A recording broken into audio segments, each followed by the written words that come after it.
in the stock market, as you can see, an all-time record day, and hopefully it continues. I think it should. Our country's stronger than it's ever been. Welcome back, somebody guys. had to do that with, we had to take the medicine.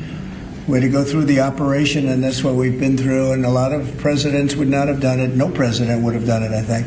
But it had to be done, and I just want to thank my team, this team here, and lots of others, and Scott and Howard have been incredible. And for energy, there's nobody like this man. And for the roads and highways, boy, you've done well, Sean. So we appreciate it, very much appreciate it. And if we could, well, let's see. We're signing a lot of executive orders, and some ambassadors have been approved, Yes, sir. and we're going to start that process right now. We're honored to have Gretchen Whitmer from Michigan, great state of Michigan. Oh my gosh! And she's really done an excellent job. Oh my gosh! A very good person. And we're working on the Selfridge, as you know, the air base. We're trying to get the air base open, keep it open. I think, Gretchen, if you're there, and Matt Hall, the Speaker of the House of Michigan.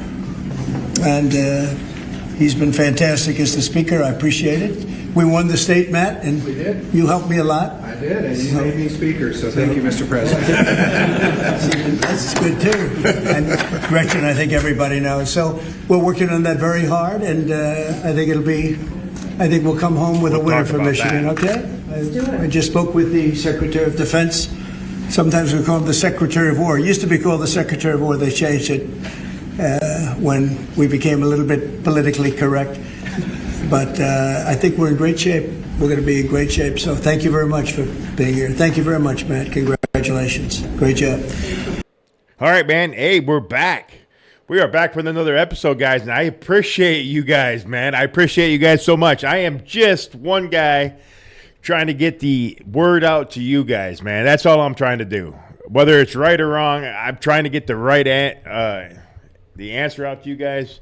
I do appreciate every single one of you, even my haters, my critics. If I say something wrong, hey, I give you the words that I've been watching on the news, all different kind of news channels. I don't watch a lot of just one news channel. I get certain things like President Trump on certain channels. Go watch those channels if you want to watch the whole thing in entirety without me blabbing through the whole dang thing. But I appreciate even my haters. Hey, some more coffee for the haters. I love coffee. But what you should know is I'm America first. I know I haven't said that a lot. You probably do know that, but I'm America first. I'm a veteran of this country. I fought for this country. Some of my buddies died for this country, and some of my buddies are watching today was with me in Iraq 2003 and 2004. Man, I tell you what, when I went there, man, it was a joke. I say that because I was looking for certain things that I was told happened, and as a young guy, I was looking for it, and I didn't see it right away. Before I was political, I was like, "There's no way this shit happened." So from that day on, but the crazy thing is, I was a Democrat for 8 years. I voted for Obama twice. He sold that dream so much, and that was the first time I've ever voted. But here's Donald Trump and his executive orders. Sorry, I ranted a little bit there. I'm going to get you right in here to the executive orders and a little bit of the questioning, and then we'll end it. Thank you, guys.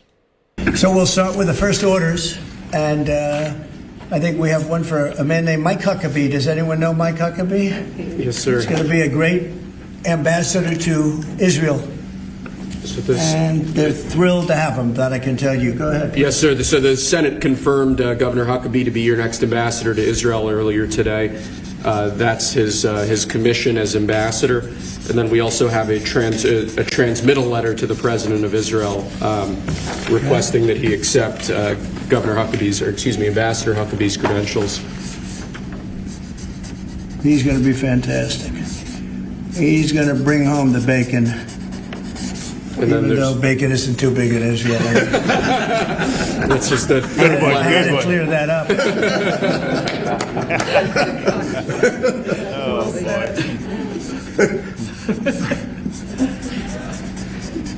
Okay. Thank you, sir. Congratulations to Mike. To Mike Huckabee. Huckabee. Yeah, isn't think he showed up for that. Next, sir, this is a big one. As you've consistently identified, restoring our maritime dominance as a nation is very important, from shipbuilding to having a merchant marine that's capable of supporting American military efforts, really up and down the line. Restoring maritime dominance has been a priority of this administration. This executive order, which was prepared primarily by your National Security Council staff and National Security Advisor Waltz, has a number of very significant policy steps, all aimed at restoring American maritime dominance and ensuring that we have the shipbuilding capacity and ability to compete globally, both militarily and in the civilian space as well. And that could be a good one for Michigan, too, because we're going to be spending a lot of money on shipbuilding. We're way, way, way behind. We used to build a ship a day, and now we don't do a ship a year practically, and we have the capacity to do it. So we'll talk to you about that. Okay, Matt? You think about that. That's a natural.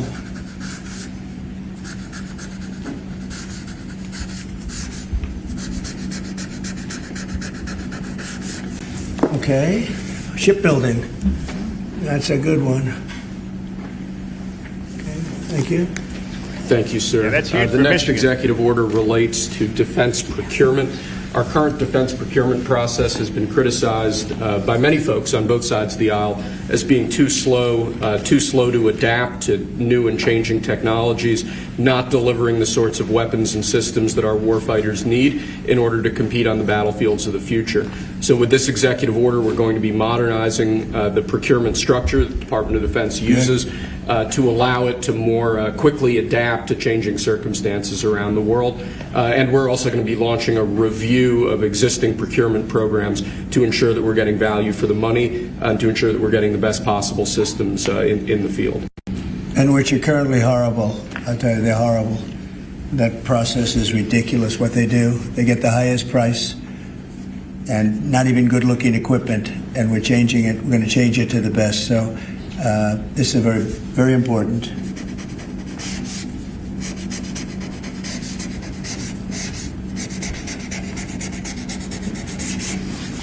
And I want to say hello to Brooke. Well, sir. look at Brooke. She got the cost of eggs down 87%. 87%, Governor. We have somebody that's done a great job at Department of Agriculture, and Kristi Noem, who perhaps a few of you have heard of. She has done the most unbelievable job as somebody that's watching over our country at the border, and with Tom Homan and your whole staff of tremendous people. So thank you. Who would think that she is like meant for that job, huh? She's meant for it. So congrats. I just saw you there both. Thank you very much. Thank you. Good work. Okay. We'll do it later, please. Thank you, sir. Lastly, in the defense space, one persistent issue that we've had in terms of the issue of foreign defense sales, that we're unable to provide weapon systems in a reliable, effective way to key allies of ours, and a key driver of that is inefficiencies and inconsistencies with the process by which we approve foreign military sales. So this executive order is going to direct your Department of Defense, Department of State, other relevant departments and agencies to rework our system of foreign defense sales to ensure that we can provide equipment, creating American jobs and providing obviously revenue to American defense manufacturers, but provide key military equipment to our key allies in a reliable, effective way. Okay. There you go. That's a good one. All very important. Yeah. Hey, how'd you guys like that stock market that went up today? Okay. That's huge. The my budget crypto is went just up. about approved, and it's a big budget, and we want to spend the money properly, get the best equipment in the world. We rebuilt our military during my first term, rebuilt it entirely, beautiful. And then some was given away to Afghanistan so stupidly, the most embarrassing day in the history of our country, I think. But it's still, we have to fix it up a little bit, and that's what we're going to do. We're going to do a good job of it, too. Thank you. Next up, sir, we have a series of executive orders and a memorandum all relating to deregulation, which has obviously been a major priority of your administration. The first of these is an executive order. The Biden administration launched what you've called a war on showers. They had certain regulations that basically killed the water pressure of showers and other water appliances. You can say it. Go ahead. What are the appliances? I mean, it's everything, sir. It's Sinks and toilets, dishwashers, toilets, sinks. But the shower heads are a There's huge no deal. water. You don't get water. It's ridiculous. So with this executive order, we're effectively going to be reversing that set of regulations to ensure that Americans have choice in the consumer market. If they want a low-flow shower head, they can buy one. If they want a meal deal shower head, they should have the ability to get one. That's true. You buy a new house, you pay a lot of money, and the developers, you're not allowed to do anything more. They put restrictors on. They used to have a restrictor where you could take it out, but now they weld it in. And you take a shower or wash your hands, whatever you do, including dishwashers when no water comes out. But you wash your hands, and in my case, I like to take a nice shower to take care of my beautiful hair. And I have to stand under the shower for 15 minutes till it gets wet. It comes out drip, drip, drip. It's ridiculous. And what you do is you end up washing your hands 5 times longer. It's the same water. And we're going to open it up so that people can live, and we're going to hopefully have Congress approve it so it's memorialized. We're going to try and get all of these things, including straws, a little thing like straws. We did straws a month ago where the paper straws were melting. They were dissolving. They weren't working well. And we went back to the plastic straws. We're going to get Congress to memorialize just about everything we've done here because most of it's common sense. But the water is horrible. When you go into anytime you see a new faucet, you know it's going to be a long wash of the hands. And so we're changing. It's a big deal. I did it in the first administration. Biden came in his first week, and he had no idea what he was doing, but somebody told him to do it. In his first week, he put the restrictions on all the bathroom utilities. Even in areas that have so much water, they don't know what to do with it. You see those areas all the time with the flooding. So we're doing that, and we're going to get all of the things that you've seen. I think we set a record. We're up to almost 200 and 500 amendments. Nobody's ever done that much. We're going to get them approved by Congress so they're memorialized. And we look forward to doing that. Very important. And Congress is going to start working on it as soon as we get the big, beautiful deal done. The big, beautiful deal is important. The biggest tax cuts in the history of our country. That's important. The big, beautiful deal, he's calling it. The tax cut. Okay.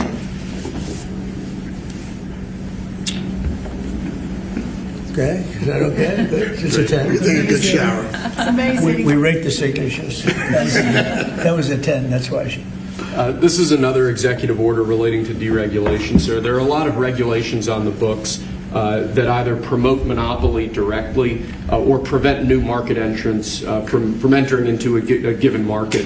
The net effect of that is very negative for consumers. So what this executive order is going to do is direct your departments and agencies to work with the FTC, with the Attorney General, with the Department of Justice, to ensure that the regulations we have on the books don't function as anti-competitive barriers to new market entrants. The net effect of all of that is going to hopefully be market forces that redound to the benefit of consumers and ordinary Americans as opposed to monopolistic businesses. That's crazy. I said yesterday he was a great, great student at Harvard before it went bad. It's gone really bad. Now they're teaching their students mathematics, basic mathematics. Can you believe it? So what does that mean? They're allowing people in that can't add 2 and 2? What's going on at Harvard? I went to law school there, sir, and it was pretty liberal when I was there, but it's gone way off the deep end in recent I years. don't know if you read that. They're teaching basic mathematics. People that got accepted to Harvard. How come they got accepted if they don't have mathematics?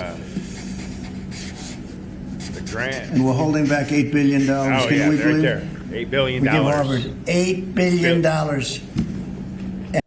$8 billion to And Harvard. we're holding back Columbia. We're holding back a lot of the schools because they were woke. and they've hurt a lot of people. Shouldn't be giving them that much money anyway. Give it back to the school system, the local schools, Thank you. especially the ones in Greenville, Michigan. Thank you, sir. Okay. There are a large number of regulations on the books. These are regulations that are currently in effect that we believe blatantly violate the law, blatantly violate Supreme Court precedent that otherwise are just blatantly illegal. So what this presidential memorandum does basically just directs the heads of your departments and agencies to follow the law and to cease enforcing regulations that are blatantly illegal or unconstitutional. That makes sense, don't it? Oh my Gosh. I'm just going to break in right here real quick. The House passed H.R. 1526, curbing the power of district court judges to issue nationwide injunctions against presidential policies aimed at restricting judicial overreach. All right, so that's a big one. And President Trump has signed an order revoking Chris Krebs' security clearance as instructed by the DOJ to launch an investigation into his involvement in the stolen election of 2020. Stay tuned, 2020. The election's not over. That's crazy. I didn't know that. It's all good, though. It's really very important that we get these memorialized Yes, sir. in Congress. Very important for the long haul, right? Yes, sir. This is the last of our deregulatory EOs for the day. This is zero-based regulatory budgeting.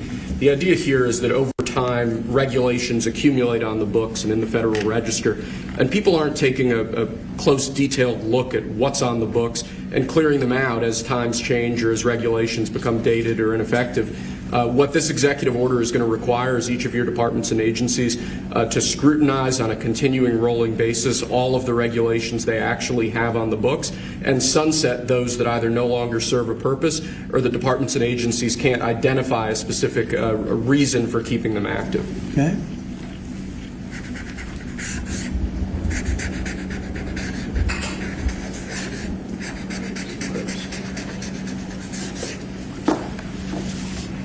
Okay.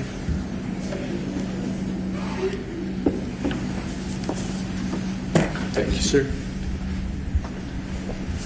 Sir, you've taken action against a number of law firms that have in one way or another been involved in the weaponization of government or actions of lawfare. One of those law firms is Sussman Godfrey, similar to what we've done previously with other law firms.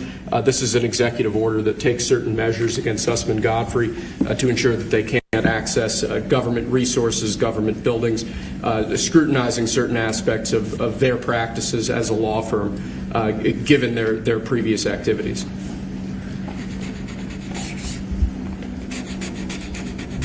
And we signed with many law firms, the ones that we thought were inappropriate, and they've all agreed to pay $1 million. They went for some pretty big numbers. I guess we have a total. What do we have? What's the total about? What's the total right now, Steve? About, would you say? Getting close to probably 600-700 million now, I would think. We've multiple at 100 million, some at 125 million. So the numbers are adding up. We're going to be close to $1 billion soon. One at 40 million. Isn't that crazy? That is some crazy numbers, guys. And it's just going to get better. And who else is going to do that? Joe Biden? Absolutely not, guys. It's time for you guys to get excited exactly what's going on, because I'm telling you, it's going to get crazy wild. It's going to get crazy wild, guys. I'm just telling you. I feel it deep right here. And Democrats are so pissed off, they're making up shit. Sorry, my language. $40 million. It's going to be great, guys. Millions of dollars an hour. But they don't admit guilt. It's going to be Remember that, great. they don't admit guilt. But then we have another 5 to go, I think, 5 of them. And this one is we're just starting a process with this one. Yes, sir.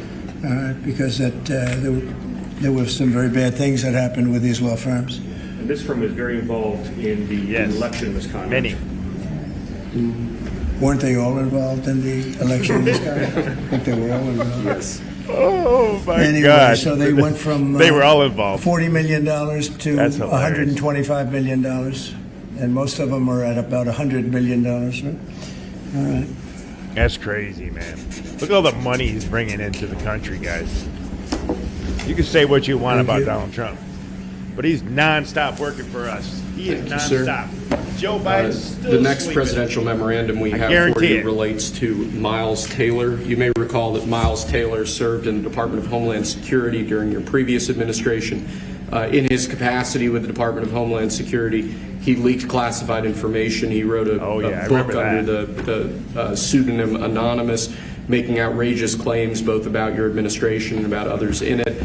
What this presidential memorandum is going to do, one, it's going to strip any active clearance that he has in light of his past activities involving classified information. It's also going to order the Department of Justice to investigate his activities to see what else might come up in that context, given his egregious behavior during your previous administration. And I had He's no outta idea here. who this guy was. I had no idea. I Another saw him on hoax. CNN, or one of them, I guess CNN, Right. a lot. He'd be on all the time saying that the president is the president. I had no idea. It's like, in this office you have a lot of young people, and they're here. I'll see him for 2 minutes, and I assume he was in the office, but I barely remember him. It was somebody that went out and wrote a book and said all sorts of terrible things that were all lies. And it was like he was That's awesome. like he was this gentleman or that gentleman, like I dealt with him all the time. I had no idea who this guy. I said, who the hell is Miles Taylor? And he made a living on going on CNN talking about the president. And I think what he did, he wrote a book, Anonymous, said all sorts of lies, bad things. And I think it's like a traitor.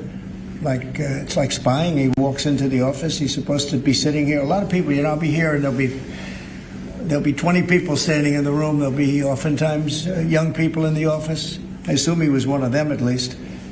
But I didn't know anything about him. And he wrote a book, Anonymous, and I always thought it was terrible. And now we have a chance to find out whether or not it was terrible. But it was a work of fiction. Had a lot of publicity. Got himself a nice job with CNN, or one of them. And I think we have to do something about it. You can't have that happen. If that happens to other presidents, it wouldn't be sustainable for other presidents. No. They seem to be able to sustain. But if that happened to other presidents, I mean, it's just unfair. And if it was a Democrat president, I'd say that's a terrible thing. A thing like that can happen. That's a terrible thing. And it's time to find out whether or not somebody can do that. Can they write a book about very confidential meetings, and because they happen to be one of a lot of people in a room, I and would they think go so. out and write a book, and worse than that, call it anonymous, like it's a big deal, and everybody's saying, who is it? Then it was found out who he was a long time later, and he got a lot of publicity off that one. He's like a promoter. But Democrats we're knew. find out whether or I not guarantee somebody's it. allowed to do that. I think it's a very important Oh. case, and I think he's guilty of treason, if you want to know the truth. But we'll find out. He said the T word. I assume we're He said the T word. I wonder how many people are going to get charged for treason. You know how treason is brought up quite a bit lately. Damn. You know how many times Trump said 17? The ones that know. Guantanamo Bay. Yeah. These guys are freaked out like Adam Schiff.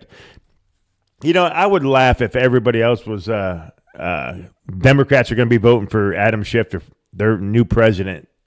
It's crazy. recommending this to They the have Department nobody. of Justice. Democrats are going to be freaking out. Well, they won't be, because they'll be on Donald Trump's side by the time this is all done. Okay, good. Terrible guy.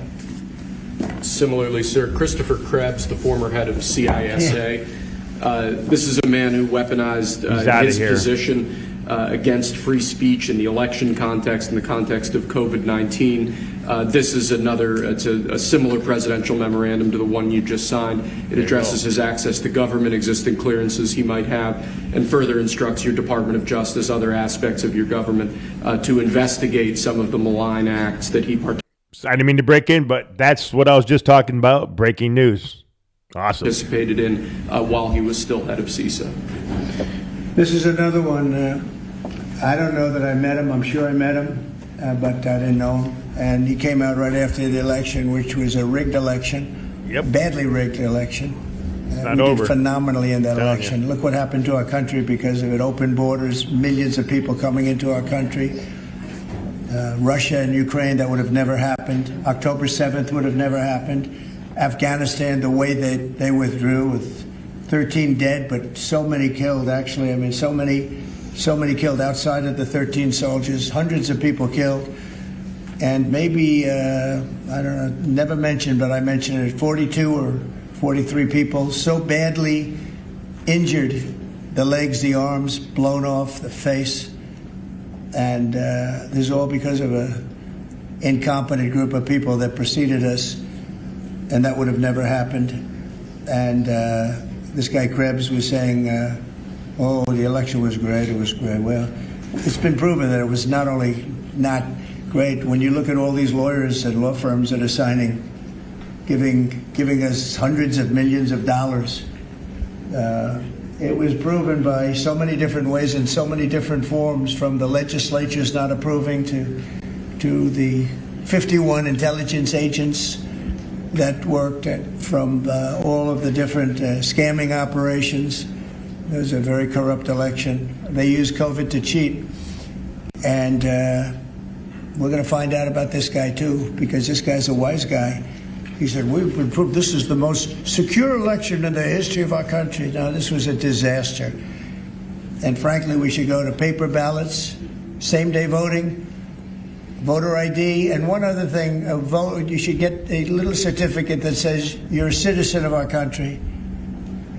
You get a citizen piece of paper that says you're a citizen before you can vote. But you want voter ID and you want paper ballots, and you really want same-day voting. If you don't have same-day voting, they decide to change the air conditioner. Oh, we're fixing the air conditioner. Let's move all these boxes. We'll bring them back in a few days, and then they don't bring back those boxes. We got to have safe elections. We have to have borders. That's right. We got to have safe elections. Ideally, we have to have a free press, which we don't have. We don't have a free press. We have a very dishonest press. This is an honor. We're going to find out whether or not he was right. This was a disgraceful election, and this guy sat back saying, well, I'm a member, or like he's a Republican or something, and almost right from the beginning. And he's tried to make the case that this election was a safe election. I think he said, this is the safest election we've ever had. And yet, every day you read in the papers about more and more fraud that's discovered. He's the fraud. He's a disgrace. So we'll find out whether or not it was a safe election. And if it wasn't, he's got a big price to pay. And he's a bad guy. Here's another one. I have no idea who he is. Krebs. I have no idea who he is. I'm sure he was in the room at some point, just like you're all in the room, but I have no idea who he was. So thank you very much. Those last two are very important, I think, for the country. Thank you, sir. And lastly, we just have 3 proclamations. These are the sorts of things that most presidents use an auto pen for. You obviously don't like using the auto pen much, if at all. The first of these is National Former Prisoner of War Recognition Day. This is one that you did in each of, I believe, each of the previous the years of your previous administration, recognizes former prisoners of war. More generally, this proclamation is written to acknowledge the great steps you've made both in this administration and your previous administration on behalf of veterans, homeless veterans, others who have suffered in that way, and basically stating that it's a priority of your administration to ensure that veterans and homeless veterans are cared for properly. Good. And you know what? They ought to find out who was using that auto pen, because Yeah, whoever exactly. that person was, he or she was like the president of the United States. And I'm against auto pens. I think auto pens are not a good thing, especially when you're talking about documents like we're signing today. If he can't sign, then he can't be president. It's pretty simple. Let's see whether or not he could sign. But I think that should be tested. I really think that should be tested. It's another one. And you may think about That's why they're saying because it. I'm how pretty can a sure man they're going to do it. Did he really know that when they gave all false information on the council, I mean, the whole unselect committee of political lunatics, they destroyed all the information. You can't get any information. They went for like a year and a half, almost 2 years, screaming and ranting and raving. Democrats plus two worse than Democrats. You had Cheney, Liz Cheney, and crying Adam Kinzinger. Crying Adam. Every time I looked at him, he was crying. The guy was a crier. But, yeah, no doubt, man. You can't do that. You just can't do that. So we're going to find out a lot. I think we're going to find out a lot. These last 3 or 4 have been they've been very, very interesting. We'll see what happens. It's all for a reason, boys and girls. But I don't They're think gonna the find out president a should be lot. allowed to use an auto pen when they're signing very, important legislation. I think a president should sign it, not use an auto pen. And we're going to find out whether or not he knew what the hell he was doing. I'm sure at this point he'll say, I signed it. They'll tell him what to say. But to give pardons to people that destroyed all the information. If you destroyed information on a civil case, just a civil case, not a criminal case, a civil case, they put you in jail for that. And they found out that Pelosi was the one that was in charge of the security of the Capitol. She knew all about it, and she admitted her guilt to her daughter, who was a movie documentary person. Treason. I'm sure her daughter's not too happy about that. I'm sure Crazy Nancy's not too happy. But we found out all the things, everything. And we go for the information. Sir, we've destroyed all of that information. That's all I got to say is destroyed TikTok. it, I wouldn't be sitting here right now. I guarantee you that. I'd be sitting someplace else. Do you see what he's doing? He's all these executive orders, and he's setting it up. He's setting everything up to get every single one of these guys. It's TikTok. Game is on. I mean, off, over, whatever. Come on, you guys can't see this? I guarantee somebody's going to be haters out there. You're going to be like, oh, he's a conspiracy theorist. But guess what? You better think when you're a conspiracy theorist because a lot of these, we've been right all along. And it's time for you to wake up, Democrats, and jump on board with Donald J. Trump. So I think it's something that we should really look at because that's so important. The whole concept of an auto pen. It's easy to see, guys. Because whoever's, auto pens are run by somebody. Whoever ran the auto pen was president of the United States. And I would be willing to bet. Can you read between the lines of what he's saying? That Biden didn't know. He knows. Probably didn't know anything about any of right. it. See?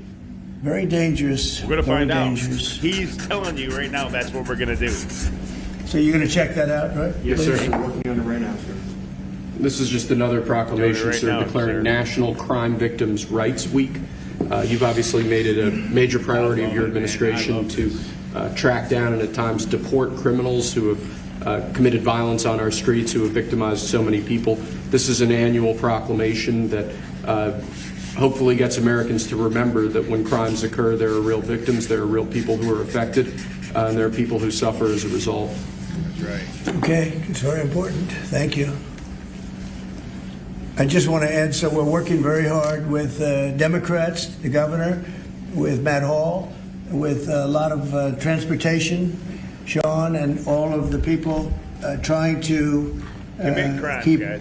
Selfridge Air Force Base open, strong, thriving, and I think we're going to be successful, Governor. I think we'll be very successful. That we've gotten some good feedback from Pete Hegseth and Department of Defense, and they're talking about F-16s, they're talking about F-35s, et cetera. That it's a great piece of property, it's a great location, and it's a great state. So I think we're going to come back with a very good answer. We're also working on a certain fish that's taken over a beautiful lake called Michigan, right? And that's a tough one. That's a tough one. It's very. Do you want to just talk about that? Sure, Mr. President. Yeah. First of all, I want to thank you for caring so much about Michigan. We've been working a long time. We couldn't get Joe Biden to do anything about either one of these issues, particularly Selfridge Air Force Base. It'll be critical to Michigan's economy and our security when you're able to deliver us another mission there. But on the Asian carp, for years, when Obama was there, we could never get anyone to do anything about this this invasive species that's going to destroy our Great Lakes. You know how important recreational fishing and so much of that is to our state. Because of your work, we're hopeful that we'll get a solution there and we'll get that barrier built so we can protect our Great Lakes. So thank you, Mr. President. And they're very powerful fish. I mean, I see them, they jump out of the water, they jump at the fishermen. I mean, I've never seen anything like it. And has this gotten into any of the other lakes yet? Because you would think it would be pretty easy because they're all sort of connected. Governor? It's why we're working so hard to make sure that, we work with the Army Corps and erect a barrier so that the Asian carp can't get into Lake Michigan. It'll devastate the ecosystem, the economy, tourism, and it's 20% of the world's fresh waters in the Great Lakes, Mr. President, which is why it's so important that as a nation we protect the pristine waters. Yep. She makes me sick. All of a sudden, I assume the lakes are all interconnected, right? Yeah. So at some point they're going to be in the other lakes. And so we're going to work hard on that. I spoke with the Army Corps of Engineers, and they have a method. It's a pretty gruesome method, but it's a method. And I think they know what to do. So we're going to work on that very hard. And thank you, Governor, very much. Sort of a bipartisan thing when you get right down to it. Yep. It's a very expensive thing, actually. It costs a lot. I looked at the numbers. I said, well, but we have to save Lake Michigan because these fish, they eat everything in the way, including the other fish. They eat everything. Are people endangered by the fish? I think I mean, they're going to eat all the fish there. We won't be able to fish anymore, and that's a big deal in Lake Michigan. There's a lot of fishing, recreation, so it's going to be a problem there. But you're right, it's bipartisan, sir. But you're the one taking action on these issues. We couldn't get Biden to do it on Selfridge. This thing has been delayed for 15 years where we were trying to do it. We started under Obama where we were trying to do it.